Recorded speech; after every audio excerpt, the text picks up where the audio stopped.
It's Monday, not a victory Monday. The Jaguars lose yesterday. So I'm about to tell you a bunch of stuff you probably don't want to hear, but stick around to see exactly what it is that's going to piss you off. I'll tell you in just a second here on Lockdown Jaguars. You are Locked On Jaguars, your daily Jacksonville Jaguars podcast, part of the Locked On Podcast Network. Your team every day.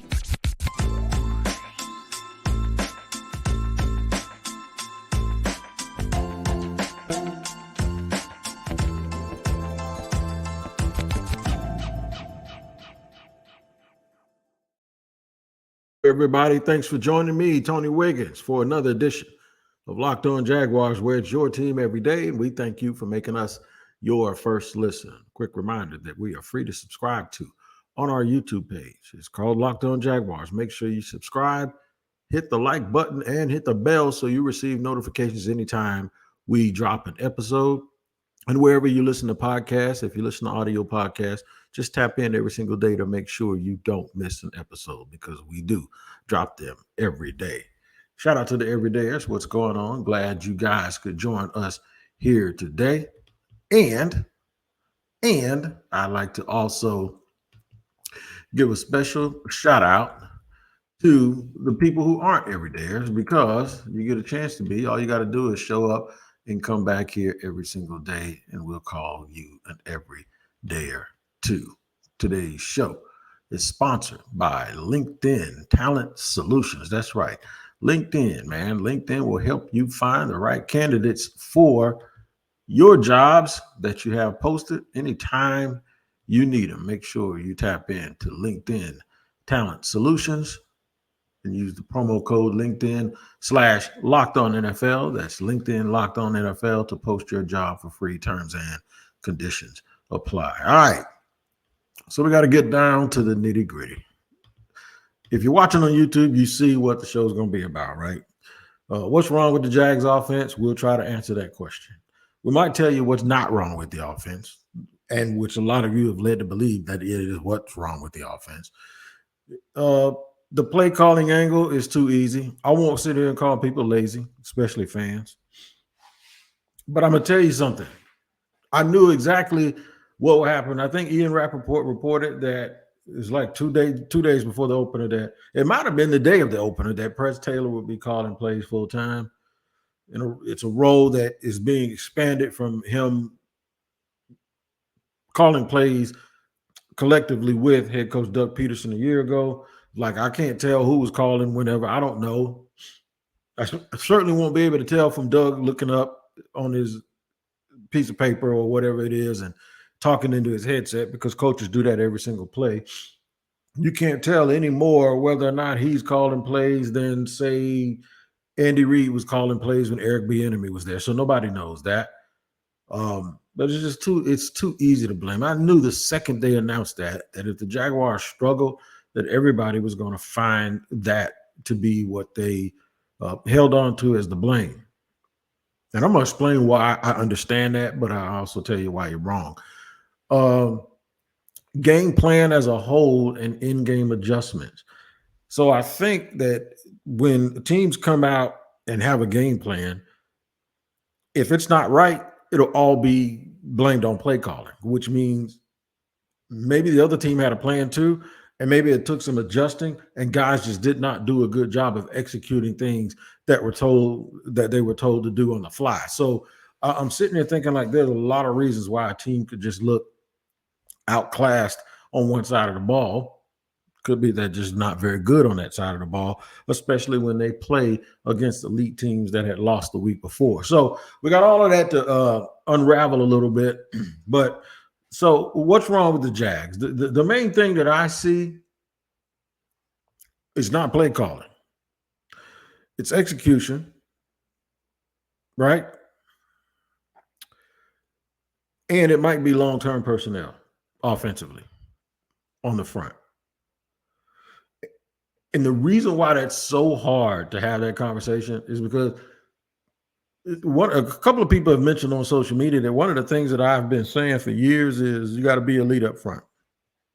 If you want to win the championship, you have to be elite up front. Now, I'm not one of those guys to say, you can't draft a quarterback until your line is straight, or you have to do this in this certain order. Because I think when you start trying to go in order when you do things, you're going to end up screwing it up, because life just doesn't work that way. You get whatever you can whenever you can get it, right? You get elite whenever you can get elite. And the Jags picked in the top 10, most of the time in the top 5 for a long, long, long, long time. And they had a chance to get elite players, right? So they got Trevor Lawrence. And the one thing that I always said was, don't just think that this is a situation where, okay, we got Trevor, so we're all good. Just don't screw it up. No, when you have a Ferrari, you better bore that thing out. You better make sure that you do all of the things, all of the maintenance, all of the things that's required, all of the high performance stuff. That's what needs to happen when you have a high performance piece of equipment to work with. You don't just sit there and go, "Oh, we're good." No, it don't work like that. You have to surround Trevor Lawrence with everything that he needs. Now, from a skill position perspective, they've tried. They have definitely tried. They used the first-round pick on a running back, used another third-round pick on a running back. They have Calvin Ridley, who's worth a first-round pick, in my opinion. They went out with priority resources and signed Zay Jones and Christian Kirk a year ago. They used the second-round pick on a tight end. This past season, they franchise tagged another tight end. Walker Little was a second-round pick. Anton Harrison was a first-round pick. Brandon Sheriff was a big-time free agent. Luke Fortner was a third-round pick. Ben Barge was a fourth-round pick who they've developed. Cam Robinson was a second-round pick. So resources have been used to try to fix the offense, right? So that they don't have games like they had yesterday. So we have to decide, either they use the wrong resources on all of these cats, which I'm not willing to go out and say that today, because I just think that's a little bit of right nowism. I think it's like nobody was thinking that coming into this game, right? Then it's easy to turn around and say, well, they switched play callers. They got the same 2 play callers and the same 2 guys working on the game plan that they had last year. And Doug Peterson, I heard the presser. This is why I'm releasing this now. I heard the presser a little while ago. What Doug Peterson says, he thought Press Taylor did a great job. Now, y'all can argue with him, and you can take it up with him whether or not you think that that's either him protecting his guy, who's like a family member to him.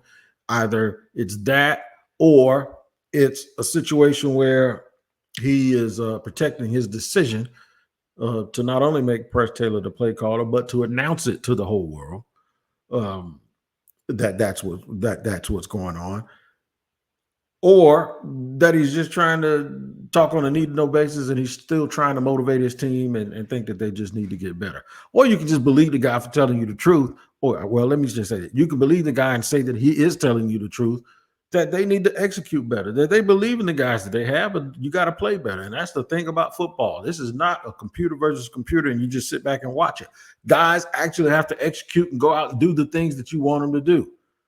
Where were the breakdowns? Is it possible that Trevor just didn't have a good day? Yeah, it's possible. As much as we love Trevor, he's not above not having a good day.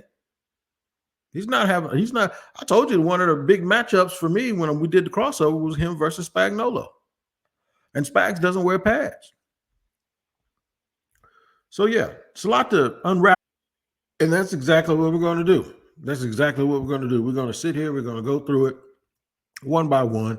And I said I wasn't going to use the word lazy, but I just think it's just too easy to blame it on something you don't want to blame it on. Nobody wants to sit here and admit, or possibly admit, that this is a long-term issue, that the Jags just don't have the heavies up front to do the heavy lifting that needs to happen in order for them to be successful as we all want or thought they were going to be this year.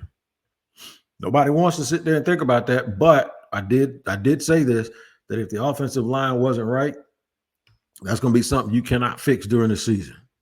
It has to be fixed in the offseason, and it has to be fixed with different personnel. So we'll get into that in just a second here on Locked On Jaguars and try to answer some of these questions after I let you know about today's sponsor, and that is LinkedIn Talent Solutions. These days, every new potential hire can feel like a high-stakes wager for your small business. You want to be 100% certain that you have access to the best qualified candidates available.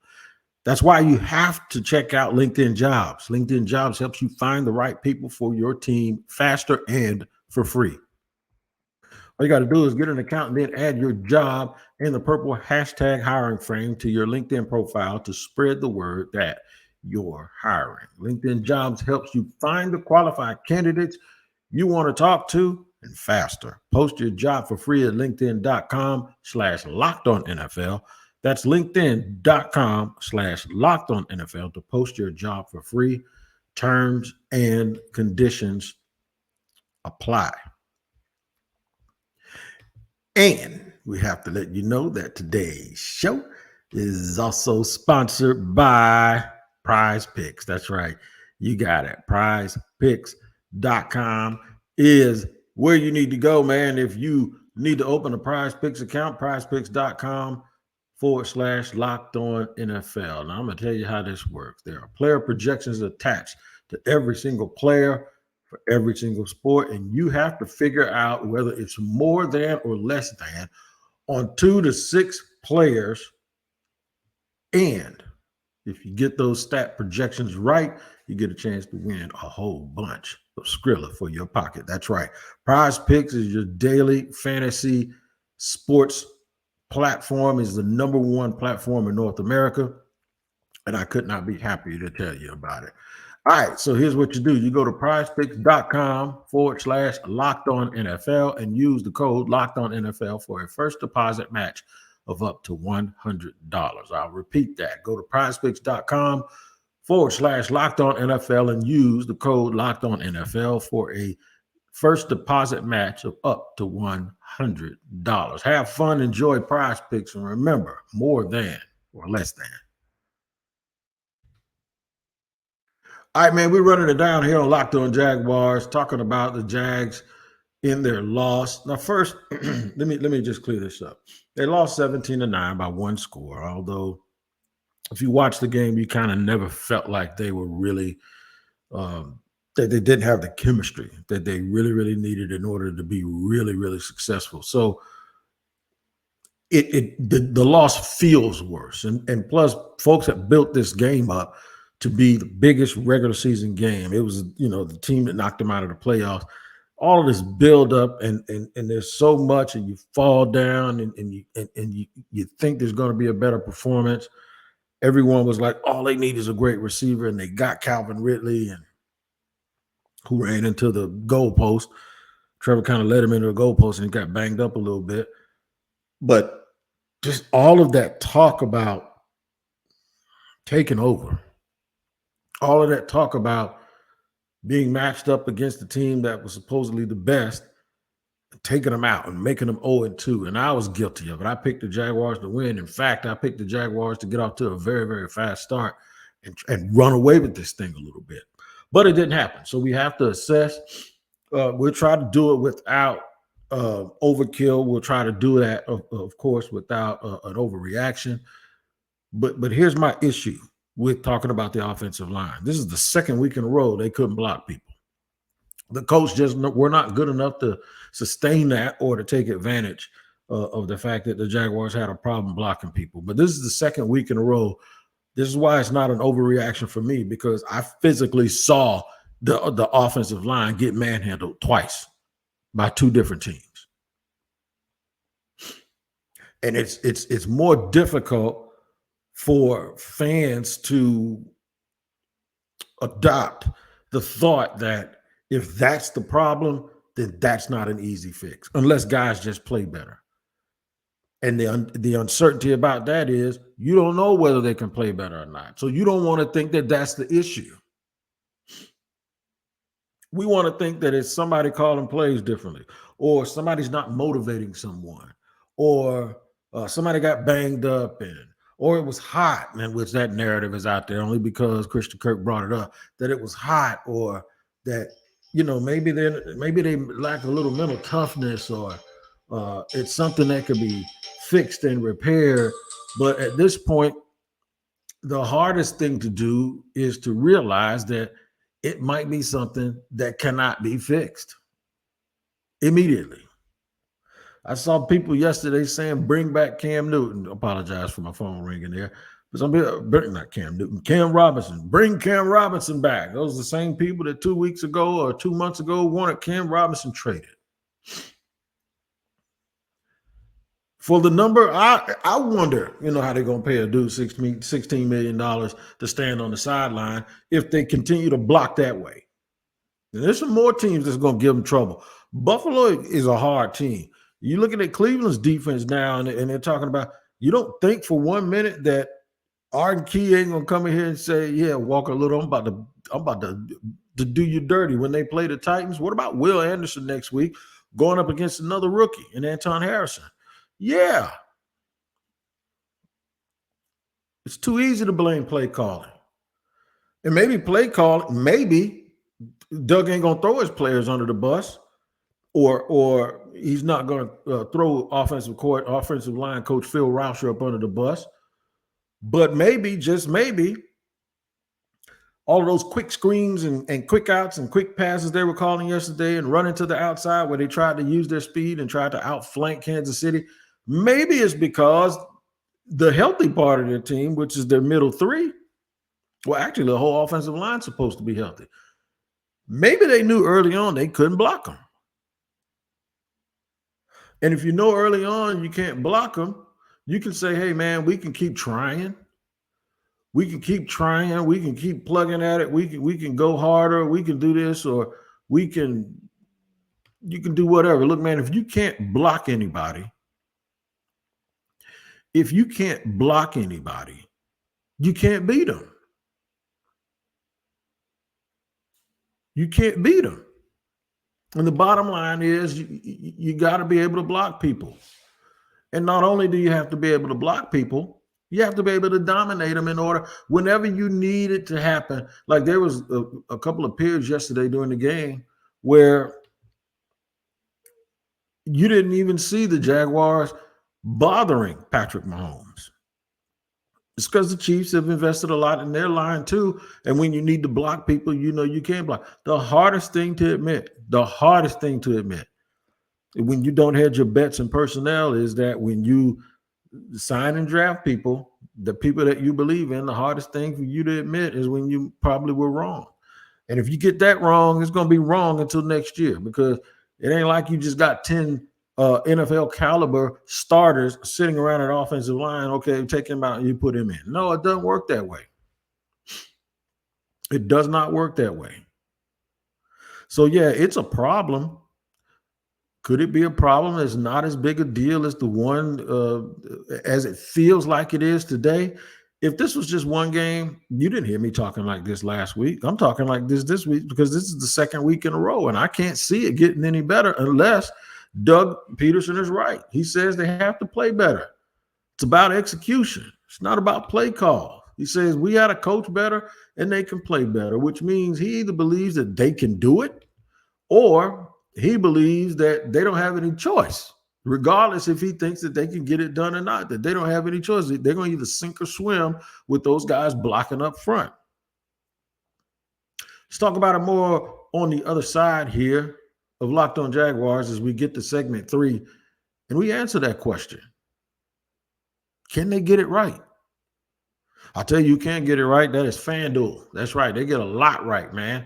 Like right now, new customers get $200 in bonus bets, guaranteed, when you place a $5 bet. Did you hear what I said? I said new customers get $200 in bonus bets, guaranteed, when you place a $5 bet. That's $200 in bonus bets, win or lose.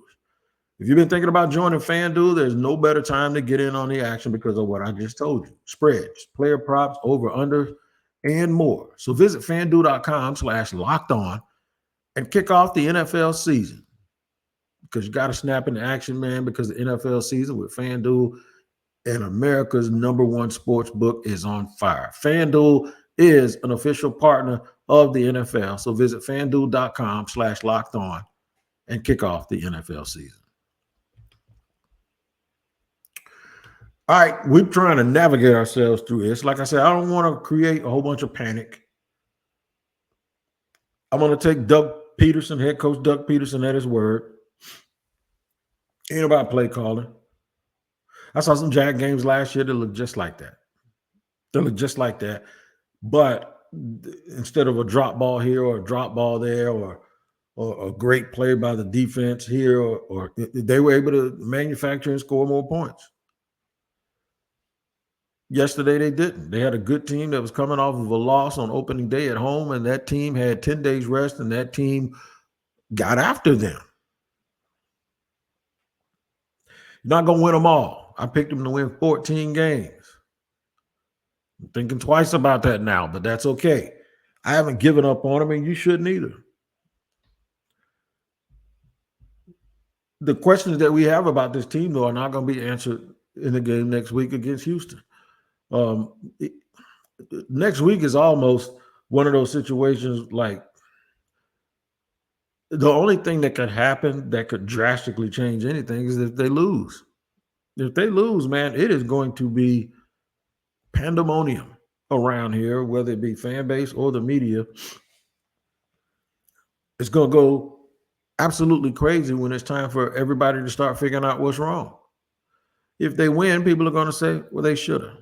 So now they've beaten the Colts and they've beaten the Titans. They've beaten two teams that picked in the top 5 last year, which means they aren't very good, and they beat two teams with rookie quarterbacks. The expectation level has definitely gone up for this team. How are you going to be against good teams? The Jaguars were in everybody's top 8, if you will, when it came to everybody trying to figure out what the pecking order and where they were, or if they graduated, if they moved on to another level, if the days of them having anemic games like the one they had yesterday, if those are over. Are we going to be a top 5 or prolific offense in the league? And now we're wondering if the offensive line is good enough. I wondered yesterday out loud if they are going to have to eventually look at getting a bigger target at wide receiver. So somebody yesterday told me, well, Evan Ingram is their big target. Wow. Evan Ingram is a tight end who they use as a big target. He's not what I'm talking about. I'm talking about a bigger target at wide receiver plus Evan Ingram. Okay? I'm talking about your big high point guy plus Evan Ingram. That's what I'm talking about. Is it possible that they need all of that stuff? We'll see, and we'll continue to talk about it. I think I want to lean more towards everybody has to play better and everybody has to execute better, and it has to be a practice. You can't just talk about it. Remember coming into this season, I said everybody can talk about how great they want to be. Everybody can talk about how great they want to be, but it's about demonstrated performance. Until you go out every single week and do it on the field, it doesn't matter. The quickest and easiest thing to say is, Doug, just snatch the play calling reins back. And then they start winning and people will go, I wish, you know what I hope happens? I hope at some point he says, all we did was switch roles. I advised him and let him call the plays. But they're not going to tell you their process. Their process, I don't believe has changed one bit. And I wish somebody would say that Doug was out here playing with our food in our face, all because he wants to just help his friend. No, Doug and Press Taylor want to win. They want to win for the players. They want to win for the organization. They want to win for the city. And I really believe that Doug Peterson believed that the way that they're moving now is the best way to go. So you can keep an eye on more of everything. I don't know. He said that they were 50-50 in terms of calling plays last year. Go back and look at the game and tell me when you thought Doug was calling plays versus when Press was calling plays. Doug said Press called a lot of plays in a lot of those games when they made those comebacks last year. Now, if you think he's lying, I can't say anything about that. If you think he's just trying to save face, I can't say anything about that either. All I can do is hold him at face value for what he said. And he's never been dishonest, as far as I'm concerned, with any of us. Just keep that same energy now when they go out here and Press Taylor calls the plays and they score 40 points on a good team one day. I'm going to stand here right now and tell you that I'll believe that it was about execution and effort more than it was about personnel. I'm gonna stand in that box with you. The reason why is because if I say that it's personnel and personnel only, there ain't a damn thing they can do about it, and we're gonna have to suffer through another year of them not living up to their potential just because of what they did or didn't do in the offseason. And it ain't like they didn't try. I'm not going to stand here and peacock and say this is why I didn't want him to get rid of Jawan Taylor when the kid had the worst game he's ever had in his career when he came here. The question, even with that, remains this. If he was still here, they could have used that first-round pick on someone else, or even if they had taken Anton Harrison, they could have played him somewhere else on the line until he was ready to move out to tackle. My sentiment has always been you're not good enough to let guys get away that are good enough for another team like Kansas City to pay them a whole bunch of money. That's it. He was pretty bad yesterday, though. I think it was some familiarity, too. Guys have been whooping on him in practice for a couple of years. They probably had it out for him a little bit, wanted to show him, but, he got 5 penalties and got pulled out of the game. Just when somebody was saying to me, hey, Wig, look at your boy struggling. I'm like, well, 1, he ain't my boy, but 2, it ain't like the Jaguars offensive line is setting it on fire. So pipe down. You know what I mean? I hope it just gets better. I do hope when Cam Robinson comes back, it gets a little bit better. And maybe they put everybody in the right spot where they want them. It gets a little bit better. And then with more and more repetition, it improves. And then they come with a better game plan. And here's the last thing I'll say. Game plan and play calling are 2 different things.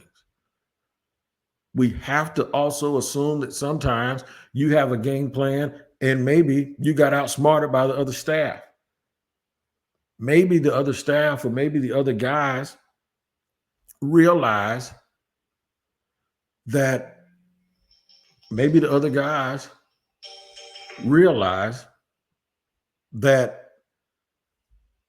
whatever it is you want to do and they had an extra few days to study for you, that they ain't going to let you get away with it. Then it becomes a simple case of, can you make adjustments?